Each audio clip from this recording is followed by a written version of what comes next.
What's going on? It's Landon Remixes here, and it's time for my review of album number 5 from Jon Hopkins, Singularity. Jon Hopkins, not to be confused with Johns Hopkins University in Maryland, is an electronic music producer based out of the UK, and one that I personally admire a ton. I started taking a lot of interest in Hopkins' music in 2014 following the release of Coldplay's Ghost Stories album. If you didn't know already, Hopkins produced the song Midnight, which was the album's first single, and when it originally came out, I thought it was really odd and out of place and really different for Coldplay, and I wasn't really into it. But as the whole album kind of fleshed itself out and the theme became a little bit more clear, I definitely got more and more into Midnight, and before I knew it, I was absolutely in love with the song. Of course, my curiosity ended up getting the best of me, and I decided to check out more of Jon Hopkins' solo work, starting off with his album Immunity, which had released the year before. Now, I don't want to spoil too much because I'm actually going to be reviewing that album for its 5-year anniversary later this year,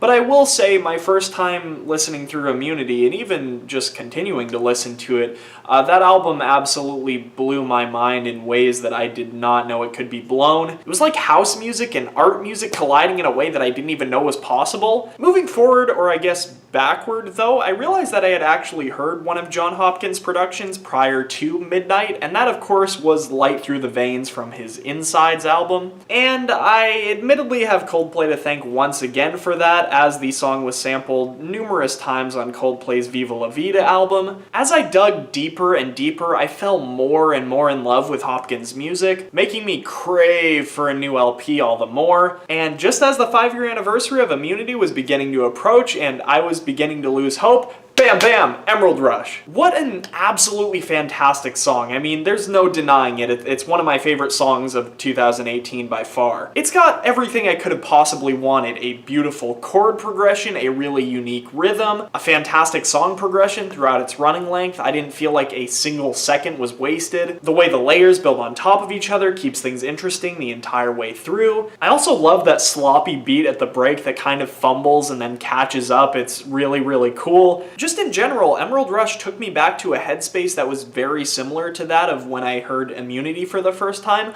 I had never heard anything like this particular song, and I was in awe. Needless to say, I was very, very excited for Singularity, probably more than any other album this year, with maybe exception to Vertigo. Now that Singularity is finally here though, and I've had a few weeks to be able to sit on it and absorb all that the album is, I will say it did fall slightly under my expectations, but honestly I think that says more about me just setting my expectations too high than it does Jon Hopkins' ability to put together a great album, because Singularity is great. I mean, looking at it objectively from all angles, this album is almost as good, if not just as good, as his last 2 albums. I mean, if I was completely new to Jon Hopkins' music and I had to listen to Singularity and Immunity back to back, I honestly probably would have preferred this one. For one, it's more cohesive. It's definitely more of a singular experience than Immunity was, especially thanks to the gaplessness of this album. It's more immersive, it's more meditative. This album can be an out-of-body experience if you let it. Yet regardless, people, including myself, are going to complain about this album simply for not being as inventive as Immunity was. Now, don't get me wrong, I have never, and I mean never, heard 2 tracks like Emerald Rush or Neon Pattern Drum from this album,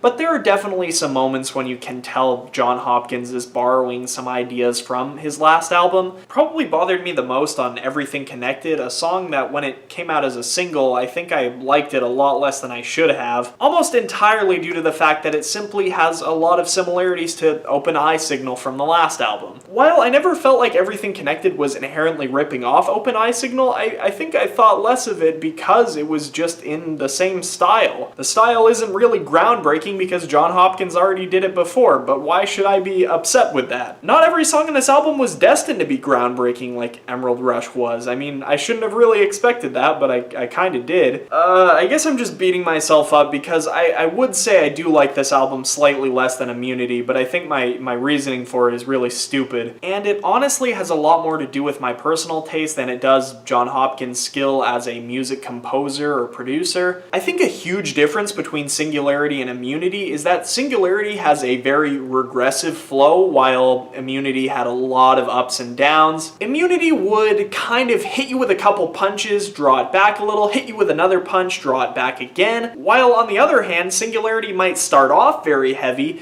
it pulls back and it regresses as the album progresses, ever so slowly pulling back the layers until it's finally reduced to a simple piano on the track Recovery. I've taught comparisons of albums to story arcs on my channel before, especially with Alain Moore's long-awaited Journey, but this album doesn't have like a regular story arc, it has like a completely backwards story arc. And I do believe this is entirely intentional on Hopkins' part. There's no way he organized the album like this on accident. I feel that Singularity as an album is representative of meditation, and doing that is really the only way to fully enjoy it. You have to kind of relax your mind and let go of all preceding expectations, and when you do that, that's when this album becomes very special. Now, with all the sappy talk out of the way, I would strongly suggest you check out this album, but do listen to it in its proper context. Since I've been speaking about it so generally, though, I feel like I should talk about Singularity track by track, where people aren't going to be happy. Starting off, we've got the title track, of course, Singularity, which is actually one of my personal favorites from the album. It's got this absolutely crazy 4.5-minute build-up, which then kind of drops into this really dark, minimal break that reminds me of something that could have been on No Mana's Game Over EP. I love that string of the 4-note synth phrases in the build-up. I think it does a really good job kind of setting the track up. Emerald Rush, I feel like I've already talked about a little bit too in depth. You probably don't want to hear me blabber on about it anymore. But Neon Pattern Drum is another one that I mentioned that I really liked, and I do really love this track a lot. There's something really unique about it in that it sounds like it was almost a completed track, and then Jon Hopkins used like some kind of crossfade effect to kind of shape the beat, and it's really, really cool. The audio of the song kind of ducks out as if it were using a bunch of sidechain compression, but the actual percussion doesn't even come in until the listener is a good ways into the track, so it makes for a really cool effect. Everything connected, besides to me sounding a little bit too much like Open Eye Signal, doesn't really have that much wrong with it. I mean, I thought the kind of guitar break in the middle of the song was a little bit unnecessary, and it does drag on a little bit long. I mean, it's kind of expected when it's a 10.5-minute song. I will say the break at the very end of the song is absolutely incredible, might even be my favorite one on the entire album, so that's saying a lot. Feel First Life is a nifty, pretty little ambient track. It reminds me a bit of the title track on Immunity. Cosm is one track on the album that I do feel pretty indifferent about. I mean, for being an ambient track, I would say that I do like the intro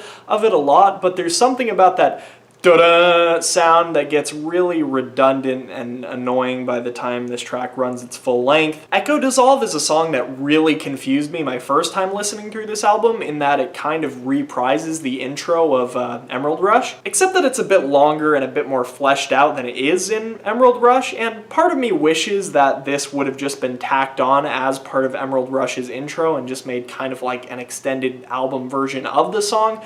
I do understand why this song had to come in kind of later in the album, given that this album does have that very regressive flow. Luminous Beings was the track that was used in the initial trailer of this album, and it's easily one of my favorites. It's the last song in the album that has a dance beat to it, but I wouldn't really call this necessarily a dance track. Kind of makes me feel like I'm laying down in a field in the middle of the open country.